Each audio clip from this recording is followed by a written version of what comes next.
humano é movido por paixão. Diversos tipos de paixão. Eu descobri outras paixões na minha vida depois disso.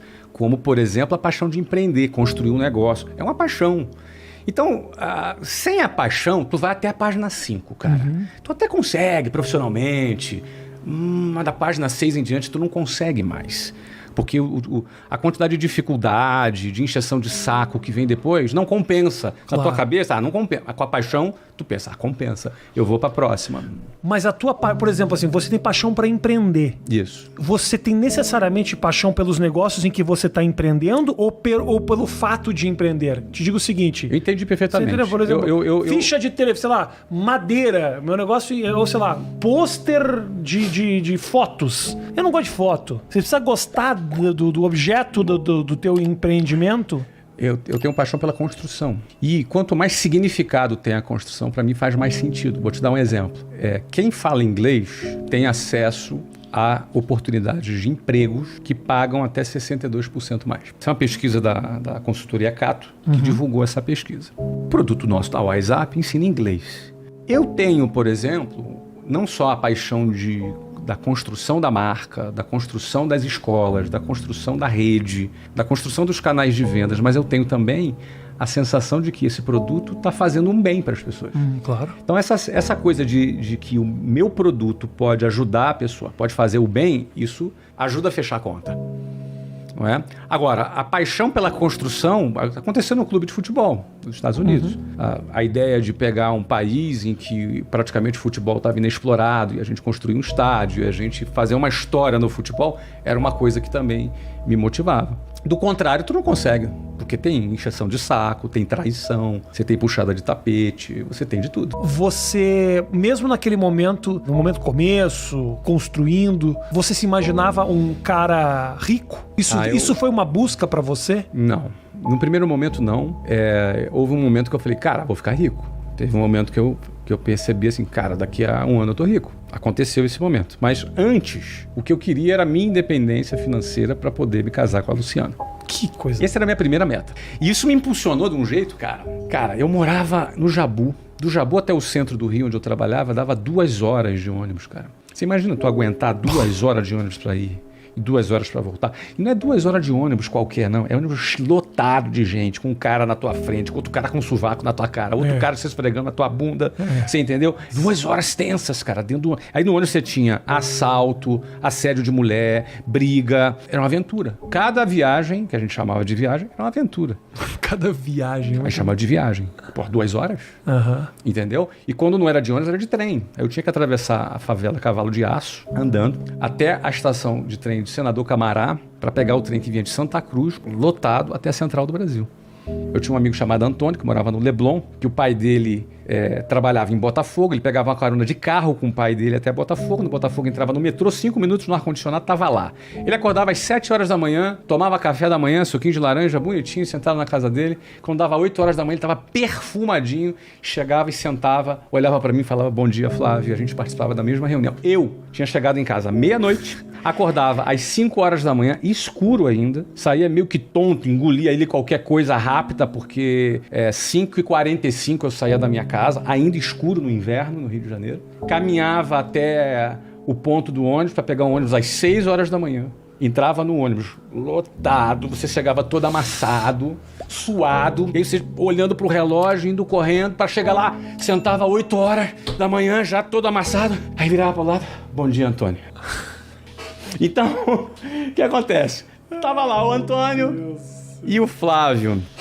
Cara, a gente não partia do mesmo lugar. E aí, como é que era, por exemplo, ele que tava bonitão, combinando, gravatinha, combinando, eu tinha uma gravata, 2 camisas, uma branca e uma rosa. Eu intercalava para não repetir roupa de forma alguma. Uma branca, uma rosa, uma branca, uma rosa, uma única calça e um sapato. Sendo que no pé direito tinha um furo. E era um sapato meio... Sabe aquele sapato que tem um negócio de ar? E aí, então, tinha um furo. Então, eu andava assim... Plec, fazia um... Plec, empurrava o ar para fora do sapato. Empurrava o ar para fora do sapato. Então, essa é a minha realidade. Então, eu tinha que tirar essa diferença e eu queria casar. queria ser independente. E aí a proposta de trabalho dizia assim, ó, você bate meta, tu é promovido. Você bate essa tal meta, então você tinha um plano de metas. Eu falei, cara, eu vou bater. Nem que eu vire noite, nem que eu trabalhe igual um cavalo aqui. Você acha que isso de alguma maneira, essa experiência te empurrou, te ajudou? Porque se fala muito isso, né? Você precisa passar um pouco de dificuldade para entender quando a glória chega. Eu não sei se eu concordo tanto com isso, mas de qualquer forma é algo que se fala muito.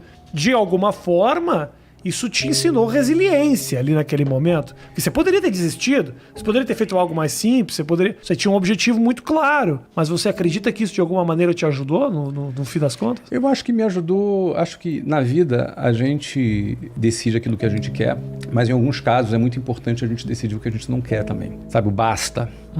É importante a gente ter aquele momento do basta.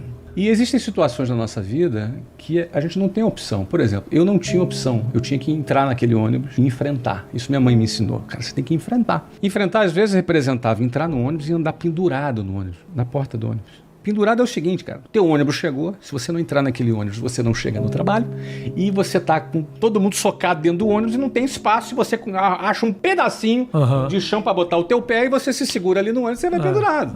Entendeu? Então isso é a realidade de muita gente de periferia que tá fora das zonas mais acessíveis, que eu chamo de exclusão geográfica. É a realidade. É horrível, é humilhante.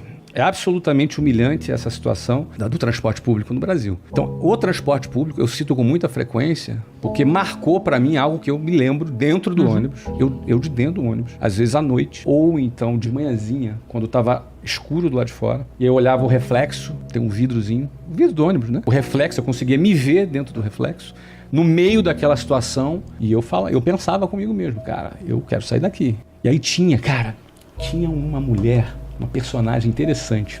Eu pegava no ponto final do 396, era uma das hipóteses, que era Jabur, Largo de São Francisco. Então era no meu próprio bairro, eu tinha um ponto final de um ônibus.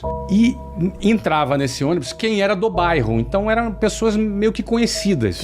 Eu lembro que eu comecei a pegar esse 396 e eu percebi que tinha uma mulher nesse ônibus, o nome dela era Ilka.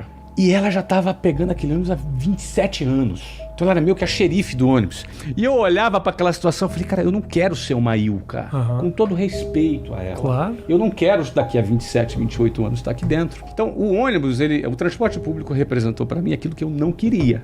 Aquilo que não queria. Então isso me fortaleceu? Não.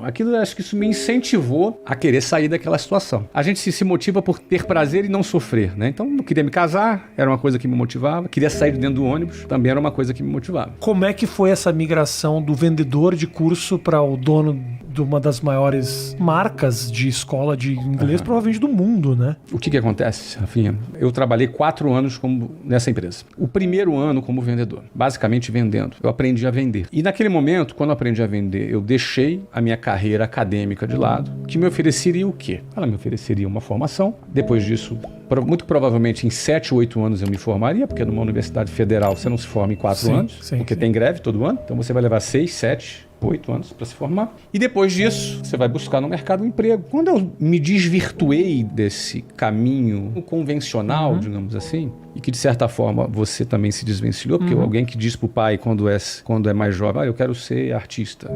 Que pai e mãe acha legal essa ideia? Se você disser que vai ser médico, ele vai achar mais legal. Entendi. Então o que acontece? Então você quando entra nesse formato, eu me desvencilhei disso. Eu virei vendedor. Quem quer ser vendedor hoje? Uma mãe que chega para um amigo e fala assim para ele, você pode arrumar um emprego pro meu filho? Tá jogando videogame o dia inteiro, precisa fazer alguma coisa. Pode ser qualquer coisa, até vendedor. Porque vendedor é o quê? É uma subcategoria. É uma coisa de 5ª categoria. Ninguém quer ser vendedor. Mas foi o caminho da venda que me levou para o empreendedorismo. Porque a essência do empreendedorismo é a venda. A empresa que não vende, quebra. Se a Apple parar de vender, ela quebra. Então eu entrei no caminho da venda, fui muito bem, me destaquei bem. Eu queria chegar a gerente, porque chegar a um cargo de gerencial me daria uma condição financeira para eu me casar. Ainda no foco da relação. Ainda no foco. E aí cheguei meu primeiro ano foi como gerente, aí no segundo ano comecei a liderar equipes. No terceiro ano eu cheguei a diretor. Com 21 para 22 anos eu estava num cargo de diretor comercial. Era um bom cargo, ganhava bem. Eu cheguei a ganhar com 22 anos, transformando em dólar algo em torno de $7.000 por mês em 1994. Ou no dólar daquela época. No dólar do dólar daquela época. De hoje você seria dono do Bradesco. $7.000 hoje. 35 mil reais, mas eu ganhava alguma coisa equivalente a isso mesmo. Naquela época, com 22 anos. Ou seja, eu tive uma carreira de vendedor, gerente, diretor. Rápido por quê? Porque eu vendia e eu formava gente. Como você vendia? Por que você era melhor que os outros? Cara, primeiro o seguinte, cara, a primeira barreira para se aprender a vender é a pessoa ter paciência para fazer as sinapses. O que é a sinapse? É quando teus neurônios se conectam e você tem um clique e começa a se desenvolver. Por exemplo, você vai jogar videogame, fase 1. Aí você vai aprender a jogar na fase 1. Aí você perde, aí passou de fase, foi para fase 2. Na fase 2 as armas são outras, os inimigos são outros. Aí você vai para fase 3, depois para 4. O que acontece com o teu cérebro? Você vai fazendo sinapses e você vai aprendendo, vai pegando a manha na linguagem. Quando o monstro bate pela direita, eu ataco pela esquerda. A bomba certa apertando A, B, eu dou quando o cara pula. Quando o cara pula. Isso o quê? Isso acontece quando o teu cérebro, seu neurônio faz a sinapse. Aí você passa de fase. Se tu passou por 10 fases e se por acaso deu pau no teu videogame e tu perdeu a memória toda, aí você, cara, tem que começar tudo de novo. Você levou 3 meses para passar as 10 fases. Você vai passar aquelas 10, você recomeça tudo de novo. Você começa tudo de novo e você vai passar aquelas 10 fases em uma semana. Por quê? Porque as sinapses já estão feitas. Tá. Não é uma casualidade. Você fez as sinapses. Vendas dependem dessas sinapses. Existem níveis, 1, 2, 3, 4, 5, 6 e por aí vai. Venda é menos aleatório do que as pessoas pensam. Quando as pessoas começam a vender, elas acham que assim, o cara tem uma boa lábia. Não, o cara é bom de papo. E venda não tem nada a ver com isso. Venda é mistura de 3 coisas. Ambição. Se o cara não é ambicioso, ele não vai ter sucesso em venda. Ele tem que ter ambição. Quando eu digo ambição, é vontade, é fome, é apetite. Não é ganância. Ganância é que você passa por cima de qualquer um, sacaneia as pessoas. Não é disso que eu tô falando. Ambição, por exemplo, eu queria me casar. Isso era a minha ambição. Isso era o meu desejo. Esse era o meu apetite. Então, eu tinha algo que me movia para frente. E aquilo me movia profundamente. Por que é importante você ter ambição? Porque o cara que tem essa fome, esse apetite, ele vai olhar para a venda como um meio dele atingir o que ele quer. Eu nunca me apaixonei por vendas. Eu queria me casar. Vendas, para mim, sempre foi um meio. Nunca foi um fim. Então, por exemplo, então essa minha ambição me levava a isso. Segundo ponto, vendas é técnica. Cara, é pura técnica. Uma técnica mesmo. A gente tem milhares de vendedores na nossa empresa. E eu tenho caras que eram gagos, caras que eram tímidos, introvertidos, que vendem pra caramba. Por quê? Porque o cara aprendeu a técnica. Então existe uma técnica, então esse é o segundo ponto. E o terceiro ponto é o principal. Eu diria que esses dois correspondem a uns 30% e esse terceiro ponto a uns 70%, que é gestão das emoções. Tem a ver. Vendas com gestão das emoções. Tem tudo a ver. Você quando vai vender, tu leva uma razão aí de, 30 nãos para você levar um sim. Vendas é estatística. Você fala com vários clientes, você aborda vários clientes, seja presencialmente, seja pela internet, seja por telefone, não importa qual canal. Vendas é feito de uma estatística de conversão. Nessa estatística de conversão, você vai levar mais não do que sim. Você vai ter mais frustrações do que alegrias. E aí é onde a tua gestão da emoção vai dizer o quão capaz de aguentar as frustrações você vai ter. É igual um lutador de boxe. Não ganha só quem bate mais. Ganha quem apanha mais. Se o cara tomar um soquinho ali e já cair, ele não vai longe. Ele tem que aprender a assimilar a pancada e não cair. E quando tiver uma oportunidade, ele vai lá e encaixa o golpe. Então, a gestão da emoção, ele é o terceiro elemento que define o cara vender. Então, esse primeiro elemento, a ambição, ajuda na gestão da emoção. Porque, cara, uma coisa vai ajudando a outra. A técnica, ela ajuda na sua autoconfiança. Você toma um soco, você precisa realmente querer aquele troféu. Querer aquele troféu, exatamente. Então, esse processo de gestão da emoção, o vendedor não faz sozinho. Ele precisa fazer parte de um time de vendas, que ele tem apoio psicológico, ele tem reuniões, ele lembra da meta dele, tem todo um trabalho para poder botar o cara no tracking de novo, para ele poder vender. Mas acaba sendo particular essa ambição. É particular. Né? Então, mesmo que eu venci, tu me perguntou, essa foi a pergunta, né? Porque, cara, eu penso que eu consegui vencer aquele desafio inicial onde a maioria desiste. E eu tinha muitos motivos para isso. A maioria das pessoas, Rafinha, quando começam a vender, elas desistem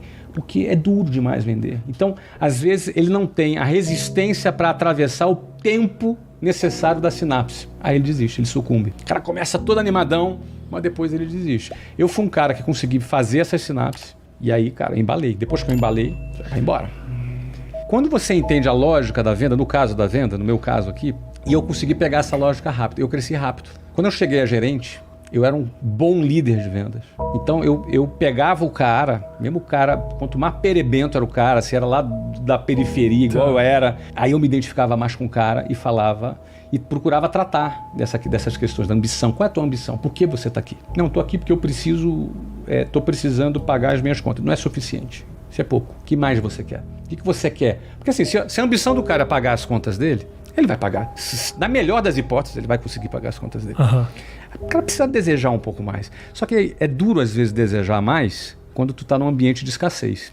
Vou te dar um exemplo. Eu nunca, na minha adolescência, sonhei em ir na Disney. Porque era irreal. Era impossível. Era impossível. Não é? E, bom, anos depois eu fui dono de um clube. Comprei a Disney. Anos depois eu comprei a Disney. Não comprei a Disney, imagina, cara. Mas a Disney foi nossa patrocinadora, que pagou alguns milhões de dólares para poder divulgar a marca dela no nosso estádio. Uhum. Então você vê que a coisa ela vira, a coisa ela muda. Mas você vencer essa inércia é muito difícil. Tipo no carro, né? O carro tá parado. A primeira marcha é a marcha mais forte que tem. É a marcha ré também. Mas quando fechou esse patrocínio, você fez essa ligação toda? Porra. Fiz. Eu faço essas ligações na minha cabeça e para mim elas são muito significativas. Quantos por cento do dinheiro é felicidade? Desculpa, ao contrário, né? Quantos por cento da felicidade é dinheiro? Porque a busca é essa, né? As pessoas enfiam na cabeça. Quando você não tem, você acha que quando eu tiver, eu vou ser feliz. O que a gente sabe pelas pessoas ricas que a gente conhece que não é verdade. Eu não sou mais feliz depois que eu fiquei rico. E muita gente, quando eu falo isso, acha que é conversa mole, alguns até se ofendem. Eu não sou mais feliz hoje do que quando eu andava de ônibus cheio. Eu era feliz, sempre fui feliz. Com meu pai, com a minha mãe, com a minha família, com aquilo que eu fazia, com aquilo que eu lutava, com aquilo que eu acreditava. Passava perrengue, porque as pessoas associam a felicidade a não passar perrengue. Não, perrengue é fundamental. Os perrengues mudam de forma. Claro. O rico tem outro tipo de perrengue. Claro. Mas assim, eu fui pobre e sou rico. E o fato de eu ter dinheiro na conta não me torna melhor do que ninguém. Eu não sou melhor do que alguém porque eu tenho mais dinheiro, ou alguém seja pior do que qualquer outra pessoa porque tem menos dinheiro. É fato que a sociedade enxerga diferente. É fato, sim. É fato, sim. Eu fui comprar lá um carro, entrei na loja da Aston Martin, de chinelo e moletom. E aí eu cheguei pra ele, cara, posso dar uma olhadinha nesse carro aqui? Era um modelo que tava lá, tava eu e meu filho. E aí o cara chegou pra mim e falou assim, pode, aqui, esse carro aqui, ó, mas faz um favor, não encosta no carro, não. Porque a gente limpa o carro, então não toca no carro, não. E eu entendi a mensagem, né? Qual era a mensagem?